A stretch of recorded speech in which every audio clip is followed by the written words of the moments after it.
So we're live. Welcome to another YEV podcast. I'm Alex Grant. And I'm Kevin. YEV, Kev. Why not? This evening we thought we'd tackle a sort of, I guess, a slightly contentious topic, because it's one of those things that we're always trying to bring balance to this discussion, and this is one of these things that either tends to fall into one of two camps, isn't it? Yeah. So it's very fragile. Well, you could say it's as the title says, it's a fragile state of EVs at the moment, because obviously there's lots of factors, not just the EV thing, but it's people haven't got money to spend, and some of the EVs are quite expensive. And I just think, with some changes to things like taxation, is that going to massively affect EVs?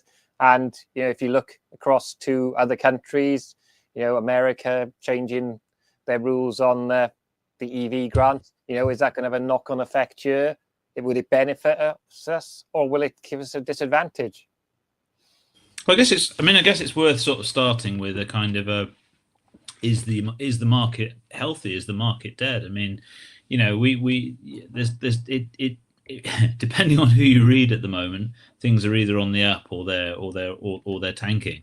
And I think reality is somewhere different, isn't it? I mean, it's interesting if you look back through. I mean, a lot of stuff that gets discussed tends to be based on SMMT figures, which are obviously released monthly. That's the Society of Motor Manufacturers and Traders, for those not in the UK and not familiar with the auto industry terms.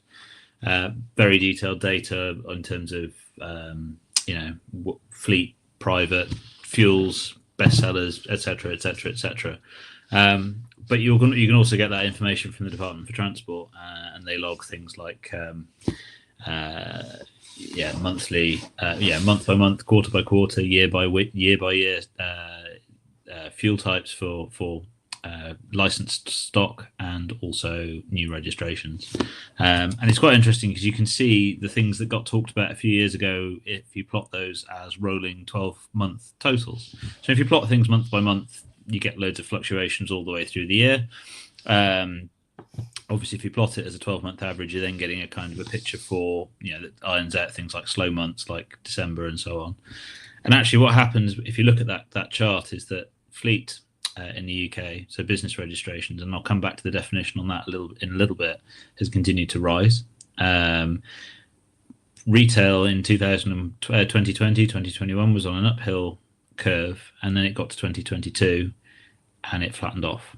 And it's flattened off, and then it's dropped as a volume of registrations on a rolling 12-month basis.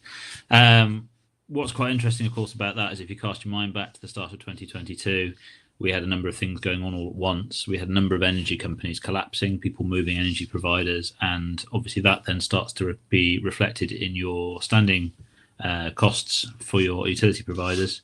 So the cost of energy was starting to go up, and that went up in April. That was shortly after the Ukraine conflict began, and after a year of price rises for new cars when semiconductors were in short supply. And also, on top of that, we had interest rate rises. And the tailing off period has kind of followed a little spell of time where you've had things like rising mortgage costs and so on and so forth. So there's certainly, there are all sorts of things that kind of come into this. But I think there is a very important point here that obviously we're still at the point where, and this is going to change almost month by month this year, there is still a price premium for EVs. And if you're a company car driver or somebody who can get kind of discounts on tax through work and so on and so forth, that gap shrinks or disappears. Not quite the case with private buyers. And I think there's a kind of a squeezed household income thing, and looking at this as still being something where you pay a bit of a premium to go electric. And I think that's having a big effect in terms of what we're seeing in the UK. And I think you'll remember is there was a point where the electric car market was almost too buoyant. When there was a shortage of supplies, there was that point where you could order an EV and sell it for more used than you buying it new. And that was a situation that never should have really happened. So, I think we're seeing the tail end of that, where stuff is starting to normalize, because I think a lot of the brands got used to selling less for more. And unfortunately now people haven't got that more. It was just, there was a lot of fleet demand, as you say, the semiconductor shortage. So there just wasn't the supply.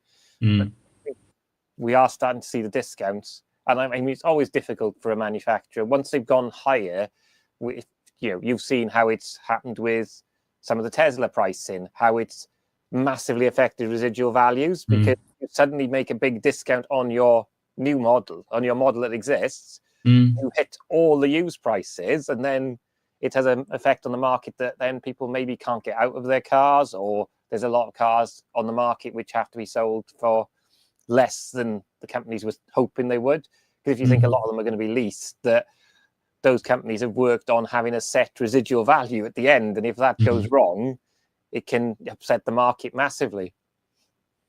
We've had as well, I mean, even casting our mind back, I mean, we're focused, we'll start with the UK, because obviously we've got best access to data in terms of that at the moment. But in the late 2010s, it's obviously worth remembering as well that this was the other way around, is that the fleet incentives were actually kind of left to drift a bit. So company car tax is based on CO2 emissions and so on and so forth, which I won't go into huge detail on here, but what happened in the late 2010s was that you kind of had it drift from being nothing to being, I think, 5%, and it got all the way up to like 13% in 2019, 2020. And then it was taken down to zero again. So there's been this kind of roller coaster ride. And obviously that then meant that all of a sudden in 2020, you had electric company cars became very attractive again. And you can see that in the market. I mean, we're now at the point where 80% plus of all EVs and the same with plug-in hybrids, because of those CO2 tax and tax incentives, are going into fleet. Now, fleet, this is what I mentioned about earlier, is not necessarily a fleet of cars in a business car park. That can also be private, because they're owned by leasing companies. That can also be private vehicles, and it can also be salary sacrifice, which is a big thing as well with EVs. As you know, you can get discounts through your employer, and you get kind of advantageous kind of low tax payments on it and things like that. Very attractive way, and it's obviously growing, and it's almost entirely electrical plug-in hybrid. There's very little else in there. So that's been another big driver in terms of, I think that is obviously luring some people out of leasing vehicles privately, because I mean it's so much cheaper to do it that way. Yeah, because I know I lease both. We lease both our cars, my wife and I, and they're all fully maintained ones. And there can be a lot to be said for that. You know, having a car that's fully maintained, it can. I mean, as a lot of people will probably attest to, the dealer experience isn't necessarily the best for maintenance and things like that. You know, you hear of a lot of horror stories, and you know, I think we've all experienced personally stuff that's not been perfect, like being asked to pay for certain things on EVs that shouldn't really be on EVs. Yeah. I think by leasing it, you've stepped away from that, because I've found that main dealers and everything are generally better when you go for a leasing company, because the leasing company has more weight than an individual. Because I suppose there's a lot more threat to say, we won't buy cars from you if you're buying 10,000 cars from a brand than if you're buying one. So you know, I found it less problematic doing that, and you kind of know what the costs are.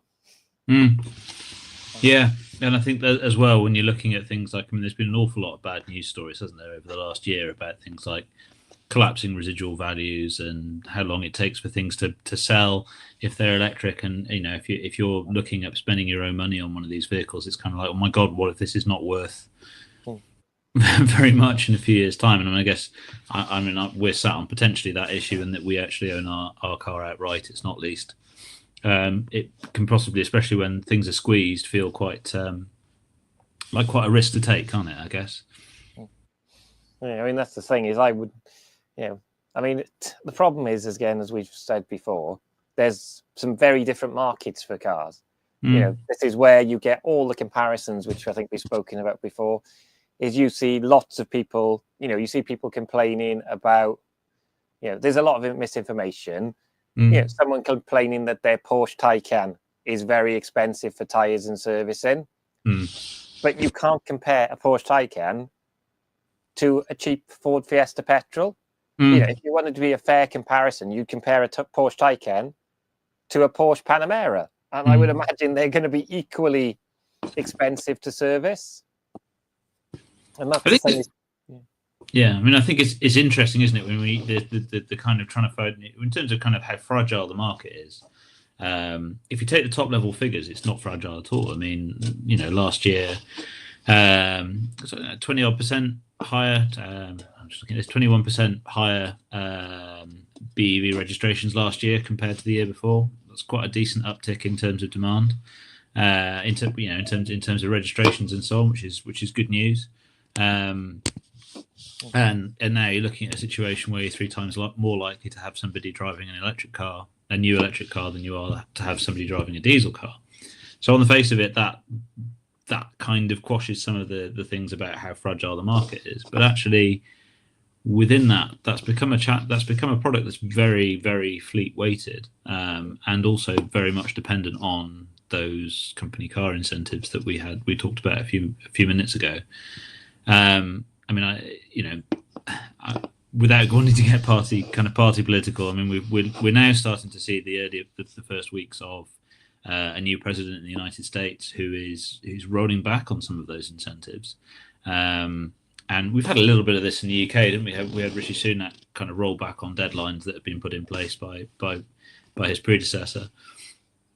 Two people predecessors. I forget how many PMs we had in a short space of time a few years ago. It was a bit of a revolving door back then. It was indeed, yeah, and there was some wriggling supposedly on EV deadlines that actually weren't wriggling on EV deadlines at all. But it's felt like a twitch in the market, and it's actually interesting kind of seeing that you start to get that kind of policy nervousness going on, and it does make you think. I mean, if we had a change of political leadership in the UK again, I mean, we're starting to see the likes of Reform surging in the polls. I mean, if you get somebody in who's quite EV skeptic and starts to roll those things back, you start to pull the rug a little bit, which is a little concerning. And certain things they kind of rolled back on in a way is, the taxation is going to hit a lot of people in EVs in April. That was the previous government, but the current one hasn't done anything to change that. It's still going to be a luxury car tax over 40k, which is not really that expensive for a car these days. And you've got the fact that really weird situation, you could have a 64 plate Honda Civic that pays less tax than, I know in the grand scheme of things, it's like less than £200 difference. But you've still got that weird anomaly where you can see that it's actually less, it's less cost effective. People see it as less cost effective and they still haven't communicated that very well. The number of posts I see still where people think that if they have a 2-year-old car that cost over £40,000, a 2-year-old EV, they're suddenly going to be paying more tax. And, you type it into AI like Copilot or ChatGPT, which has scoured the internet, and it's still getting it wrong. And even the letters that people have been posted out by the DVLA have technically been wrong and said you're going to possibly pay more tax. So it's like we need to get these messages clear. And then if without clear messaging, that doesn't help the EV market. And that's where I think lots of these things are going wrong, because there's not clear messaging around it. And that clear messaging plays into the hands of those who spread the FUD around EVs. Yeah, and also I think it gets even worse than that with the VED situation. A finance bill, aren't we, that's going to confirm the changes to that? But I mean, when that finance bill is going to materialise, or there's only a couple of months until the start of the new tax year now. That time will fly by. It's only a couple of months ago that we were putting out Christmas decorations and so on, and I don't know. To me, that doesn't seem like that long ago. So they haven't got, they've got 8 or 9 weeks really to kind of announce something and give people time to prepare for it if they're going to make any changes to it. Yeah, I mean, that's it. It's, they're not going to, I mean, are they going to make changes, or are they going to be some people who are stuck in this thing where they've paid it and then it changes? Mm. And you're going to get more anger around the EV space for that. It's like, well, I've just paid this much for a car. Or you get people who register their cars at the wrong point and are stuck with it for 4-5 years. And someone who registers their car 2 months later isn't stuck with it. I'm curious. I mean, I again, talking about this kind of fragility and things changing like this, I'll be interested to see whether it be possible to find this out or not. Whether it will show in the figures from the DFT whether you get a spike in SAWNed EVs in March to get another free year of tax, and also I suspect there will be a lot of kind of EV registrations that are brought forward into March to kind of get ahead of this, so that new buyers don't end up, particularly the more expensive stuff, so that new buyers are not saddled with the cost. I mean, it's £400 a year for the first 5 years. I mean, for the first owners likely to pay that for the duration of a lease or a PCP contract. I mean, those are usually 3 or 4 years. So it's yet another thing that just kind of makes it look like you're not entirely kind of behind it. It's a strange one. Yeah, and I think they are talking about incentives now again, but no one said what those incentives are going to be. And I mean, I've noticed a lot of negative, like YouTube videos and stuff that's playing into the FUD. They're saying, look, these things don't work. You're going to have to pay people to take them because they don't work, and it's not the case. And you can tell. I mean, if you look now, when I got my first EV and stuff, what was the choice? You had the choice of Nissan Leaf, Renault Zoe, Mitsubishi i-MiEV. I say i-MiEV, classing the Citroen and the Peugeot ones as the same car because it was just a different nose job on it. So basically that was the choice. So manufacturers behind it, because look at the choice now in EVs. You can pretty much have every shape, size EV. If you want to tow, there is an EV that'll tow. There's so much choice now. So manufacturers got behind it, and they're not trying to, you don't see them trying to roll back on the models and stuff. I mean, people, class blips as, if they have a model with a hybrid engine in it, like the Fiat 500. But I think a lot of these platforms were probably designed to have that anyway, because you do need a plan B, because you understand the global market. So some markets, there isn't the same demand for EVs. Well, that's been the interesting thing and this, again, I guess this comes down to the communication thing, doesn't it? Is that there was a discussion online this week about whether it was realistic to expect that the UK would be all electric by 2030, and people seem to misunderstand a couple of things about that. Firstly, that it does any 2030 deadlines and so on apply to new registrations; they don't apply to the whole fleet. They're not, they're not. Yeah, well, that is. I was going to say, just nipping back onto this topic before we kind of keep moving on. There is certainly an issue where there is still a price gap. I mean, I think we're starting to see some quite interesting cars coming through in the sort of the £20,000 to £25,000 market during this year. Cars like got Renault 5, EC3, and the Frontera that are all coming in at that. Vauxhall Frontera, Insta from Hyundai. And also the Dacia Spring coming in under 20,000. So there's starting to be some quite interesting small cars, still with some compromises attached, I guess, in some respects. But yeah, certainly the pricing thing is still something that needs to be factored in and still needs some support. It doesn't mean that the cars are bad. It doesn't, it just means that people need that, especially while their home budgets are a bit more constrained, just to kind of nudge them in that direction, I guess. Yeah, because I mean, I've been looking at the Dacia Spring just because there's a Renault dealership near me. And actually, for the price point, it doesn't look too bad. So, I mean, actually, you could argue that they're all SUV style, because if you look at the new lower price ones, Frontera is kind of a baby SUV. Panda, new Panda, or Grande Panda is a little SUV. And I don't know, does C3 look like a little SUV? I've not really seen the EC3. In the nicest possible way, there is an element of derivative to some of the Stellantis stuff in terms of kind of they're all variations on a theme. I mean, I think the Panda looks great. I think seeing all the reviews coming out of it this last few days, and I think it depends, I guess, what you're comparing them to as to whether an SUV is a good thing or a step backwards. But yes, no, there is certainly an SUV weighted issue, I think, in the market as a whole, isn't there? Yeah, looking at the kind of mini SUV thing, it actually takes the SUVs are quite popular now. Whether it's because manufacturers have made that demand, I think back in 2003 when I had an MG ZS, the little kind of hot hatch one, which got replaced under warranty with a Rover Streetwise, and you could argue that was supposed to look like a mini SUV, but it wasn't successful.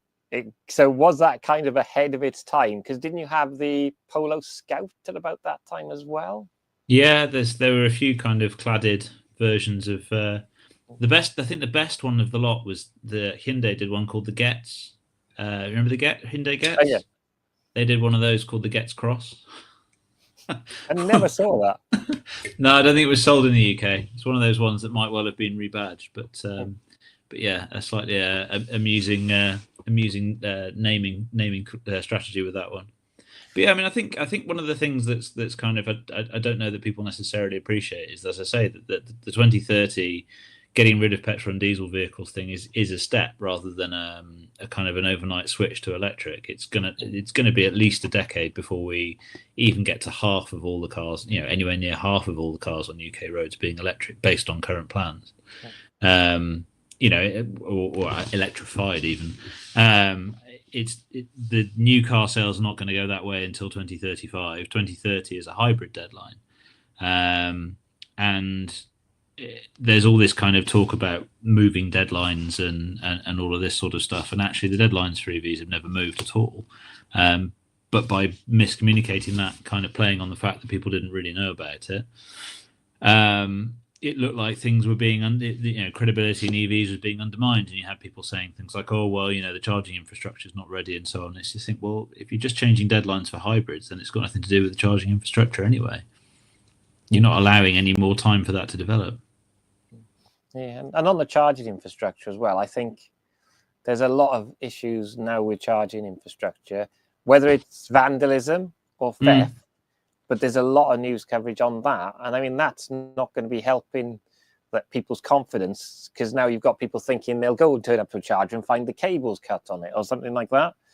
I mean, I don't know if that's to do with, is it vandalism because of the anti-EV agenda, or is it theft? I mean, talking to people in the industry, a lot of them are saying they don't think it's vandalism, they think it's theft, even though it's a very, very small amount of copper that you're going to get there. And trying to think of how people they've been talking about how to stop people stealing them, and I've seen videos online, I don't know if you have, I've seen video, people joke and say, well, just leave the cables energized, which you can't really do, but actually that wouldn't stop them, because there's a picture of someone charging a Tesla and someone comes up and cuts the cable while it's charging on a high-speed charger, massive arcing. But then they get away with it, and it's like, why would you do that? So there's people who are risking it as an anti-EV agenda. I don't think you'd risk your life like that. But then, would you risk your life for like 20 quid's worth of copper?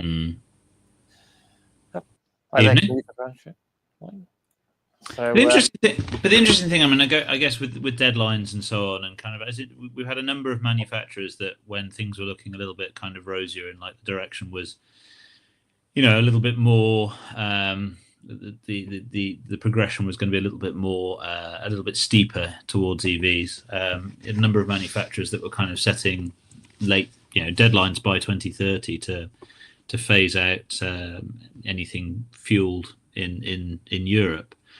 Now starting to see some of that getting rolled back, but actually it's interesting, if you look at it, they're still heading in the right direction. So when people kind of get up and they go, I mean, Ford made headlines last year, although I can't find any official announcement about it. It kind of came up in an interview, didn't it, last summer, that Ford wasn't going all electric by 2030 and we're going to continue making hybrids. You look at that and think, in the context of the UK, for example, they could have carried on making hybrids anyway. There was no rush to go electric by 2030. There's so I don't know how big a news some of this stuff is really in terms of and how much or little, how little or how much confidence it's showing in terms of how the market's going. But it does create that idea of things being, I guess, quite fragile. Yeah, and I think as well, what doesn't help maybe is we were talking about it a couple of days ago when with a lot of the cars have become quite derivative. So that's why, it's like you look, I mean, I remember a report from BMW saying that they were going to do less of that because you look at the BMW range and they had like an X5, an SUV version of an X5 because I think what's not helping the market is they're diluting their own brands by competing with themselves with different categories. Yeah. Boss checked in. Yeah. Yeah, Tim's not feeling well this evening, which is why you've got just us this evening. So we've got free reign to talk Tesla down, and we haven't taken the opportunity yet. Well, the superchargers, most of them, are they rolling back on some of them being open to all? I think they are, aren't they? Because some that were are not anymore. I had my first negative test supercharger experience the other day. Actually, it was a very minor thing. I was feeling too lazy to bother logging into the app, so I used the contactless reader, and then the touchscreen on the charger wasn't working.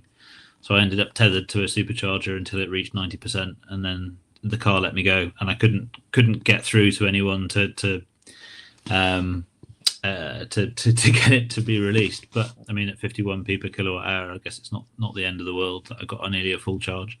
This is my little Fiat 600e coming back home from an event the other day. It was generally speaking, they're excellent, but I had that first experience, and I think if that was, if you were not used to using the app and you just tapped into it for the first time, little things like that kind of give you a nudge, don't they? And if you hear that through friends as well, you kind of may take that to be the norm when it's not. I've had nothing but good experiences with Tesla superchargers. They always work really well, and they're usually really cheap too. Yeah, and they're like going to Tim's comment about the infrastructure being rolled out because it's not being fully utilized. I mean, I think a lot of the infrastructure, as cars have got longer range, I mean, yes, you have the horror stories where you go on a bank holiday and they're all full. But like, I went to the same event as you and stopped at Reading, and literally there were two of us on the chargers there, and they put even more chargers in there now. And it's just, I mean, and the infrastructure is quick because I didn't have time to eat my burger before the car was full. It was charging 177 kilowatts, but it's the price is a thing. I mean, surely it's not beyond the realms of like government to sort out to make a decision on the VAT versus charging the 20%. I mean, yes, it's not much over the grand scheme of things, but it's just something to, they can incentivize it. And actually, would it cost them that much money dropping the VAT to the same price as energy for? Well, especially considering the ongoing hold on fuel duty. I mean, I know that's a much bigger issue if you start to nudge that, just because of the pure nature of the fleet, and particularly on the commercial fleets. It's a huge inflationary issue if you start putting more duty on fuel. So I can understand why they've kept that in place. It's just a shame to see that's not being mirrored. Something like that isn't being mirrored in terms of charging, because I think it would certainly help. Yeah. Yes, because it's, I mean, and the other thing that people aren't talking about, the efficiency of cars. And I think that needs to come back into EVs because everything's so derivative. There's not a massive difference between a lot of these cars. Like, I'm pretty certain the Grande Punto, the Grande Panda, EC3 and Frontera are probably going to go bang on exactly the same efficiency figures because of the same car. But it's like, I think there needs to be more. I think that maybe that's something that they could target within, somebody mentioned earlier about taxation. Maybe it should be based not on the value of the car, but on how efficient it can be. So kind of like we used to effectively reward efficiency with the emissions tax. because lower CO2 cars tended to be more efficient. Well, make it so that if it's under certain miles per kilowatt, do that sort of something to just make it a bit more. I wonder if part of that is that we've seen massive reductions in battery prices over the last 10 years. I mean, we've seen, I think the latest stats I'd seen is something in the realms of like 84% over the last decade reduction in per kilowatt hour battery pack costs for EVs. I mean, that's enormous. So you're suddenly able to offer a lot longer range at much lower prices than you were, a few years ago. And that's been an incredible kind of driver of being able to offer more choice and more capability in these vehicles.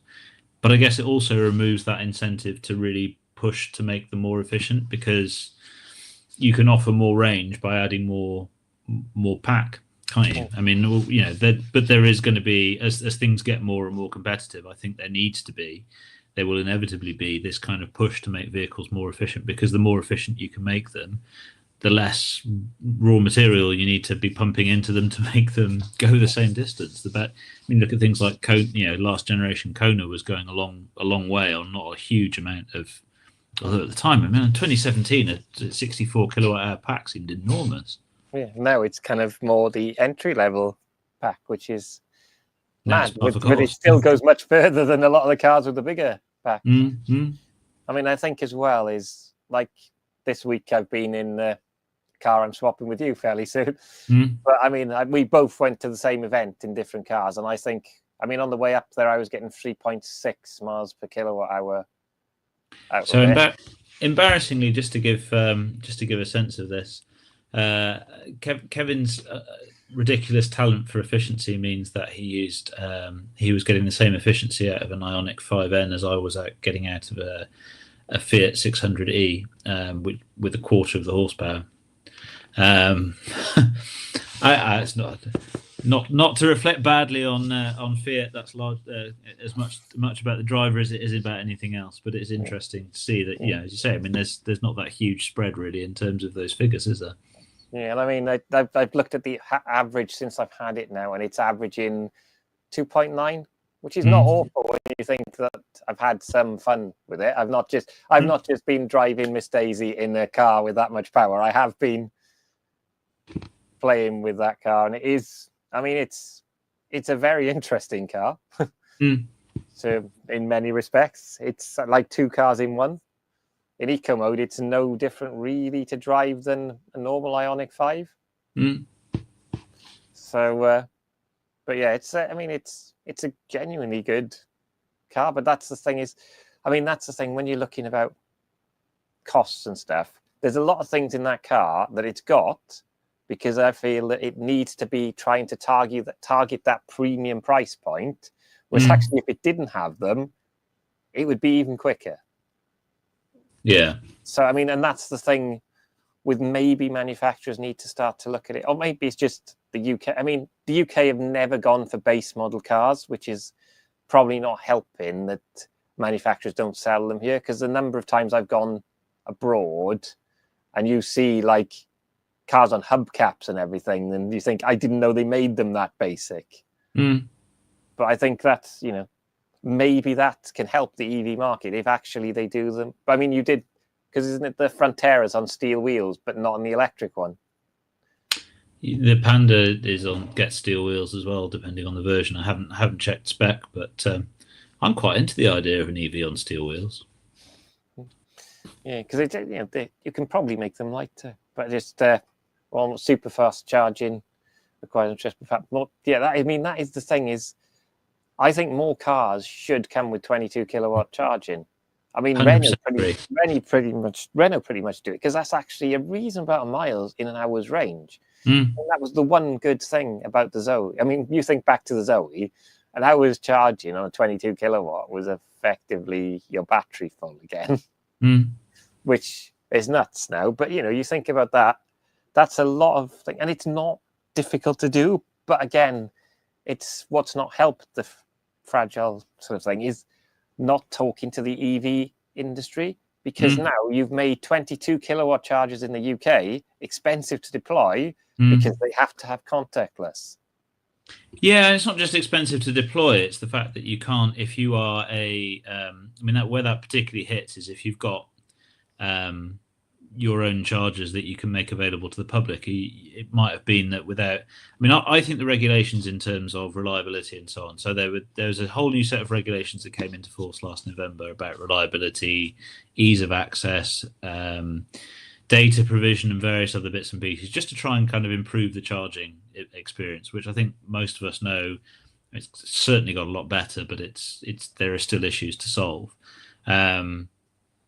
Those all kind of came into force last November. But from that point on, if you were installing a 22 kilowatt at say a depot, if you had a fleet of vans that were out during the day and you wanted to make those chargers available to somebody on a public, members of the public during the day, you'd now have to make sure they had contactless, and that's where I think there's a kind of an issue in terms of it's preventing some of those gaps in the network being filled in by private companies who could perhaps put that money towards their own EV transition and making those vehicles work a bit better. So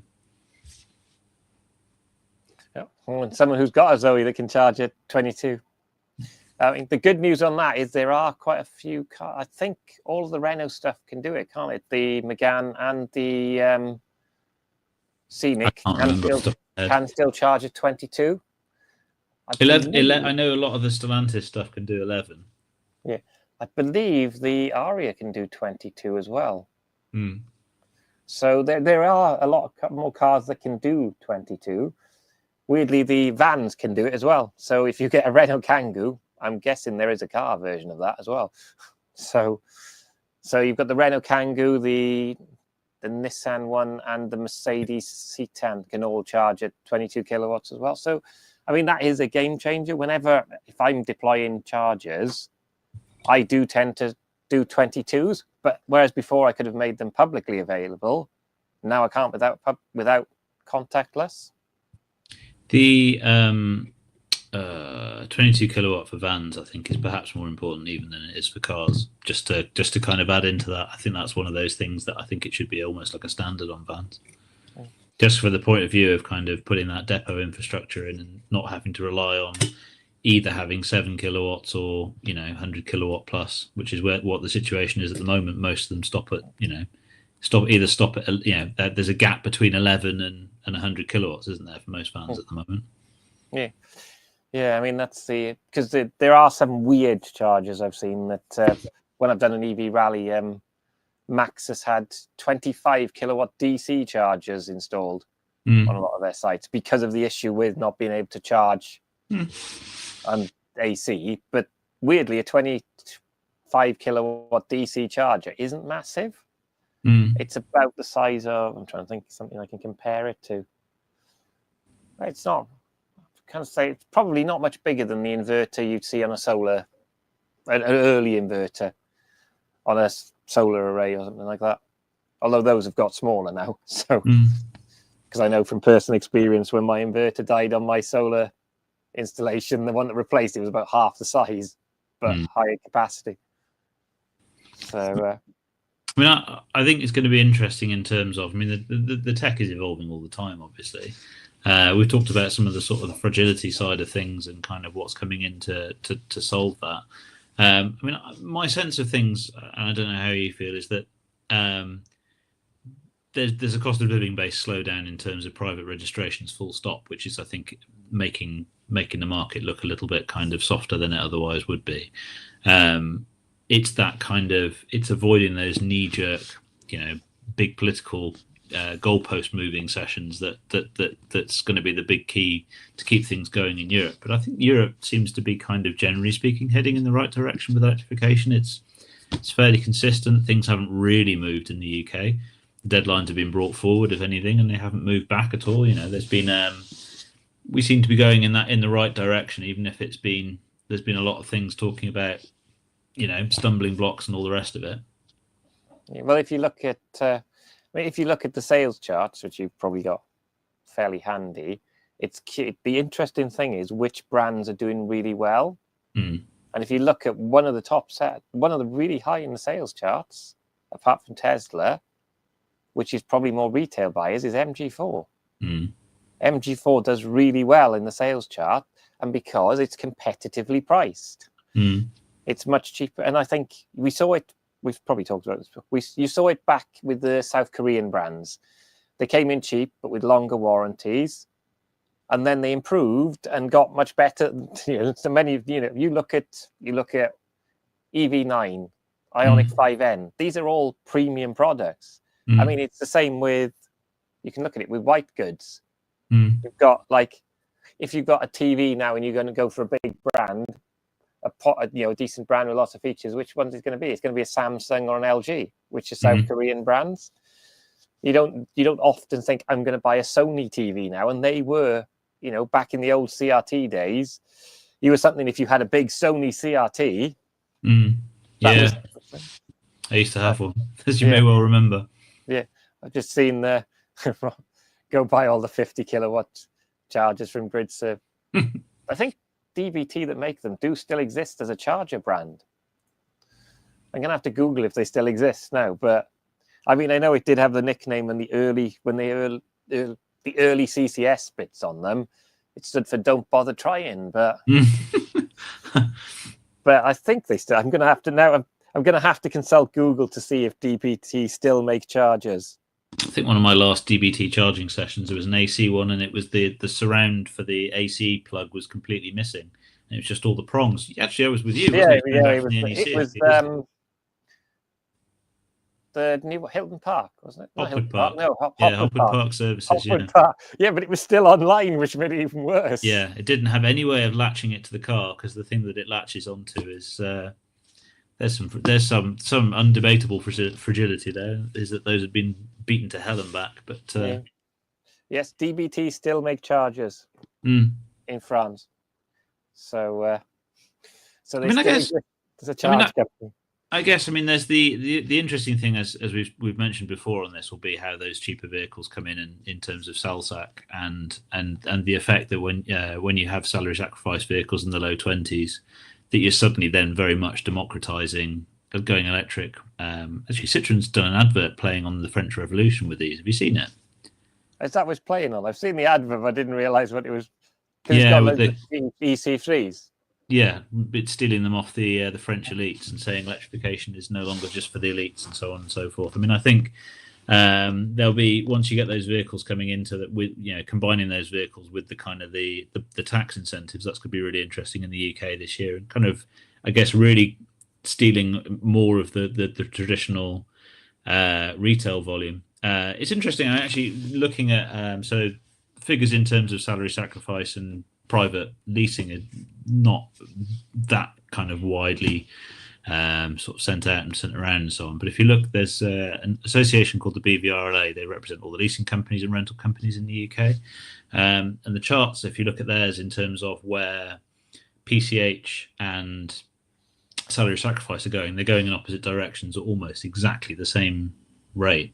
So I think there's some cannibalization from people who are perhaps would have had a PCH car before, so private personal lease, who've now gone into salary sacrifice because they're used to that kind of rental type, or fully maintained lease type stuff, and they're quite happy to move into doing that through their employer because it's what they're used to.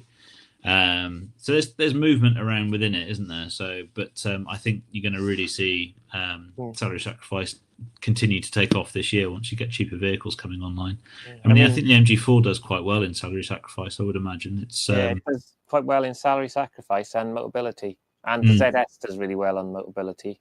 It's great value, isn't it? And that in itself speaks volumes when you look at vehicles like that, because it does speak to that whole thing about people not necessarily, people may well want to go electric, but may not be able to afford to go into a brand new electric car, and may have to change brands to do it. So, but if you're looking at kind of nightmare scenario stuff, obviously the big flip turn we've seen, and as I say, I don't want to go big on the, I know it's an emotive subject, the new leader of the free world.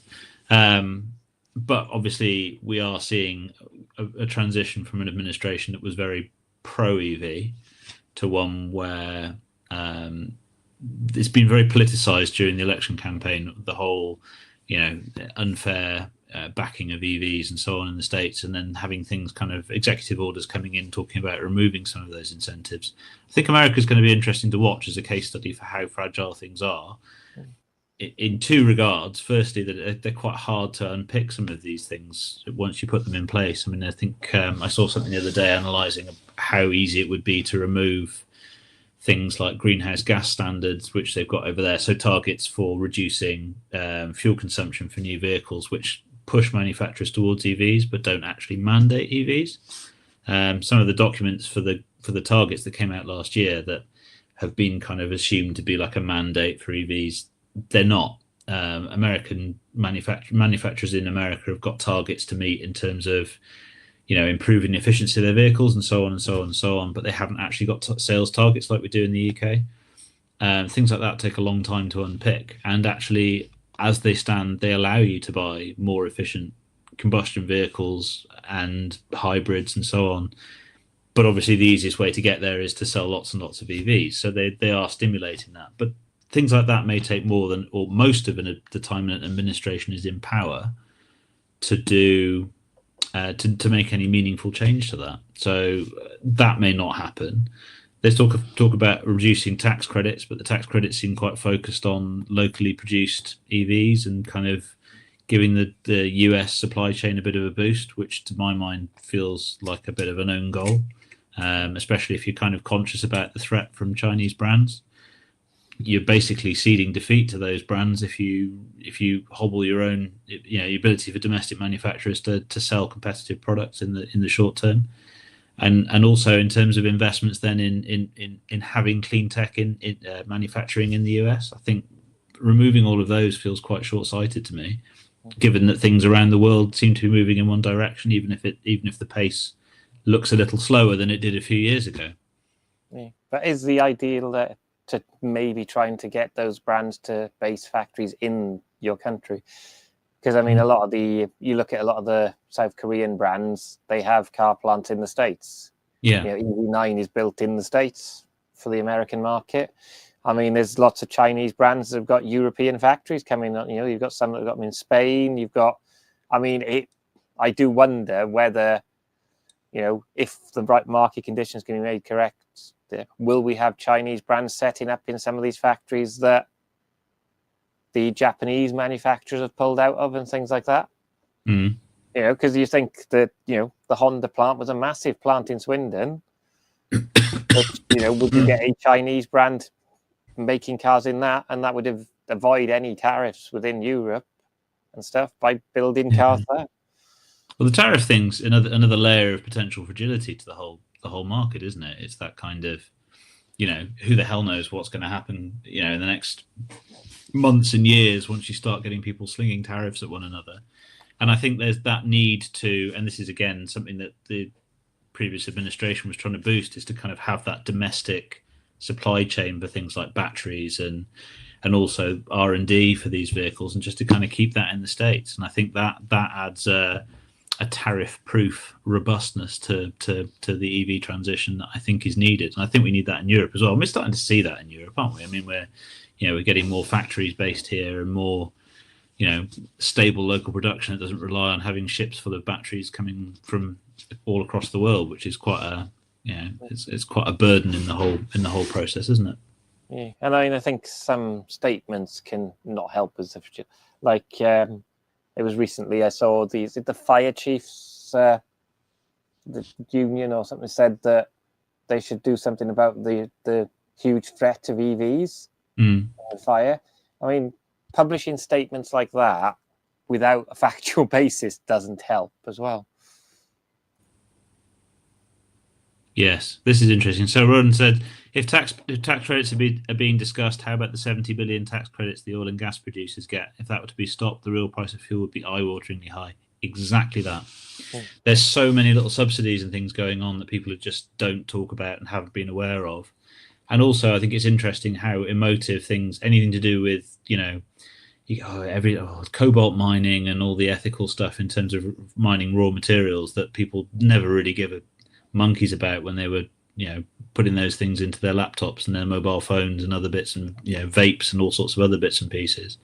that's all of a sudden become a big talking point in terms of where these raw materials come from. As soon as there's a big change that's required that they're maybe not so up for at the moment. I think there's all sorts of money being flung around that I don't think is. There's been talk as well about, because you mentioned vape, is actually they are banning disposable vapes now. Yeah. But the mad thing about all of those, I mean, I've watched some YouTubers that pull them apart. Each one of those had a rechargeable lithium-ion cell in a disposable thing. So they have talked about in the future they'll be mining landfill for all the materials of all these disposable things with lithium-ion batteries that people have chucked away. Fish them out the gutter while the blue light is still on.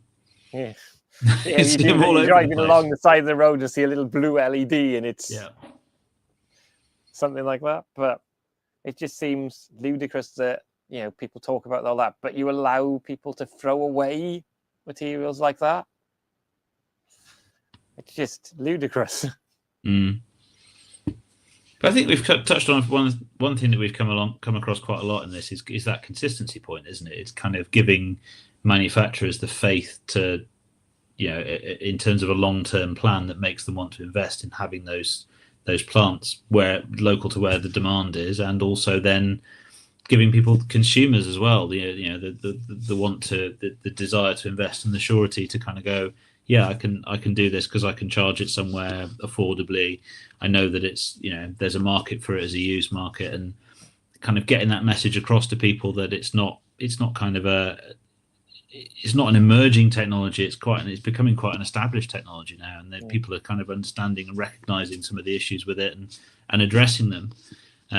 It's not going away. Maybe it'll take a little bit longer and it'll move a little bit slower than it looked like it was going to a few years ago, but that's partly because of the wider economic pressures that are going on. And I think I think the other thing as well is manufacturers have played to, originally EVs, a lot of people got them because of virtue signaling, the early adopters. But now the manufacturers have helped that because they're making premium products. It's only now that the more affordable ones, the Leaf and Zoe kind of started off as being like quite affordable cars with all the decent deals they had on them. But now you've got those kind of, a lot of premium SUVs, as much as like EV9 is nice, top of the range. Ioniq, there's not, there's no 2CV of the EV world yet. There's not that people's car quite yet of it. They're starting to come, but there's not something that makes it easy for everyone. As I say, I think Renault 5 is going to be a very interesting one to watch this year. I mean, I don't think they're going to be able to make those fast enough for people to, unless it comes here and there's a kind of a serious issue with them. But I can't see that happening. I mean, it looks right, it's priced right, it's got kind of quite a palatable range and all the rest of it. I think that's going to be quite an interesting thing to watch, because that's the sort of thing where even if you were not thinking about going electric, you might come into a showroom and kind of go, "Oh, I really like the way that looks." So I think that could be quite an interesting way. That could be quite an interesting product in terms of getting people to think about going EV, and getting people back in looking at them. So there's one interesting thing with Renault 5, which I'm not quite understanding their marketing. Have you noticed that the green one that they've used in a lot of the press shots has a flag on the roof? No. So it has a Union flag on the roof of a Renault 5. And I kind of don't quite get what message that's trying to say. It's a French car. Surely it should have a tricolor on the roof, not like... It's not a Mini. I mean, okay, you could argue a Mini's German now, so it shouldn't have a Union flag in the tail lights and everything else. But yeah, I've just never got why it has a white roof with a Union flag on the green Renault 5. It's been featured in lots of the magazines and everything. I've seen little die-cast versions of it with the flag on the roof. I haven't seen the full-size one, I have to say. Yeah, I've seen a few of the full-size ones. I really want to try that when it comes out. It looks a fun car. What the sequel to the Zoe should have been. Yeah. So I think we're kind of getting to the end of this subject now. So if there's any more comments people want to take, or any questions before we finish up, just put them in the comments thing. I mean, I think it's one of those things, isn't it? I mean, it gets talked about as either a black or a white thing. It's either a case that the market is completely had it and people are realizing that EVs are a con and abandoning it in their droves, which is not true, or that the market is going great guns and look how wonderfully it's going. I mean, my feeling is certainly in the UK that it's probably too heavily weighted on fleet, even if that includes Salsac, which is a grey area, I guess, in terms of. I mean, it is still very much a fleet thing, but it's certainly netting some traditional retail buyers to do things a bit differently. But the fleet channel is, I think, possibly a bit too heavily leaned on, and the whole thing hinges on somebody not coming in and changing those tax systems that push it. But that's a consistency thing, isn't it? It's kind of ensuring, ensuring that that things are, that the support is there. And I think to address what you're saying, Roland, I mean, I think so. Roland says, "Is the future looking fragile?" I don't think the future is looking fragile. I think the pace of the change is possibly looking a little slower than people realised a few years ago. But I mean, if you look at when, the low tax, the big incentives that are pushing the market were announced in March 2020. So the budget just before the first lockdown. You think how much the world has changed in the last 5 years, and there's absolutely no way that anyone could have possibly anticipated that when these systems were put in place. And maybe there's a bit of a grey area here where you look at it and you kind of go, let's be realistic about it and kind of work out what this looks like and not push it too fast, but also give reassurance that we're still going in that direction and not muddy the water with policies like, Rishi Sunak put out the other year about, changing the goalposts for 2030 and so on, that just, even though they don't affect EVs, get people to talk about it in a negative way. Let's be consistent with this. Yeah, I think with all big transitions, there are bumps in the road. And I think this is one of those bumps in the road. And I think it'll, in 5 years' time, we'll be wondering why we talked about this, thinking, well, everyone's got EVs. I mean, there is all. It is a massive change in how people power their cars. There's lots of business opportunities, but also businesses that will die out because of this change. And at the end of the day, in the oil industry, they don't want to stop doing what they're doing. So there's going to be a lot of market pressures from big companies who've always done the same thing. That is also a useful point. Yeah, Malcolm says pushing fleet sales means these EVs eventually end up on the used car market, which should make used EVs more affordable and help the adoption. And I agree. I think the fleet side of things is very important. I just think there's also needs to be some balance in terms of supporting the private market, which is struggling as a whole in general at the moment. And I think giving private buyers a nudge in the same way that possibly not to the same extent that the fleet buyers are being given an absolute shove at the moment. I mean, it's a no-brainer to go electric, even if you can't charge at home, I think, in fleet at the moment. But the incentives could be a little bit more balanced across both channels, I think, at the moment.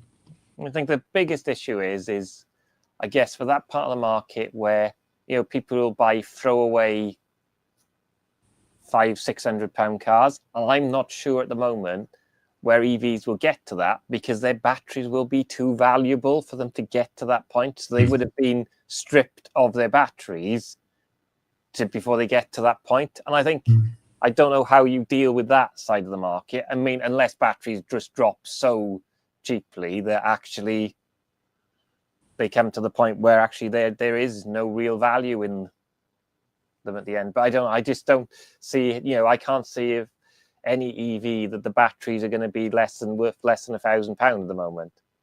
So if you have an EV that's worth less, a used car like that, even the iMEVs, you're thinking, well, actually, their early battery chemistries, the battery packs tend to fail a bit more on those. But you're thinking, would you have a Kona with a 64 kilowatt battery pack worth £1,000?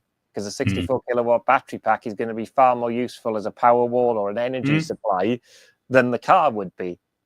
So I do think there is an issue with how that market's going to carry on. But then a lot of cars like that went with the last scrappage deal. Yeah.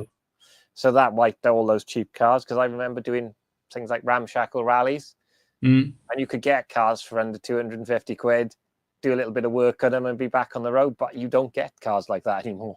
Yeah. So yeah, I think we've overrun slightly, but so yeah. So trying to think, what is our next week's subject? I don't know. I don't know. I know this off by heart, and it's been one of those weeks. So yes, I can't remember if it's the noise in cars or whether it's something else. But it'll be on the. Hang on, I will double check. I can't find it now. Typically, it's one of those. It's kind of older EVs. Are they worth buying? After the discussion we've had a nice lead into that now, haven't we? Yeah. So right. So see everyone next week. So thanks for joining us as always. It's been a pleasure, and thanks for your insight. Thanks for your comments and so on. And we'll catch you next week. Bye. Cheers.